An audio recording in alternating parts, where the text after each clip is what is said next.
Sorry border వచ్చేసి మంచి temple border వచ్చింది.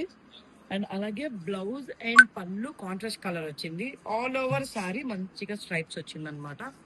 ఈ సారీస్ మనం టెంపుల్స్ కి, ఫంక్షన్స్ కి, పేరటాలు కట్టుకుంటే చాలా బాగుంటుంది.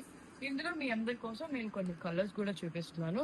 ఏదైనా కాంట్రాస్ట్ కలంకారీ కానీ, డిజిటల్ ప్రింట్ కానీ, ఏదో ఒక కలర్ కాంబినేషన్ ని మ్యాచ్ చేసుకోవచ్చు. ఇప్పుడు నేను ఓపెన్ చేసిన ఈ సారీ వచ్చేసి కంప్లీట్ చెక్స్ వచ్చింది. ఈ సారీ చూడండి ఎంత బాగుందో. వీటి మీద మనము డిజిటల్ ప్రింట్, కలంకారీ ఏదైనా సరే మన దగ్గర బ్లౌజ్ పీసెస్ కూడా అవైలబుల్ గా ఉన్నారు. సో మీరు చెక్ చేసుకొని హ్యాపీగా షాపింగ్ చేసుకోవచ్చు. మన Chillapalli CMR handlooms Janasena party office service road లో ఉంటుంది. కామెంట్ సెక్షన్ లో హ్యాండ్లూమ్ అని కూడా కామెంట్ చేసినా కూడా డీటెయిల్స్ అన్ని డిఎం చేస్తాను.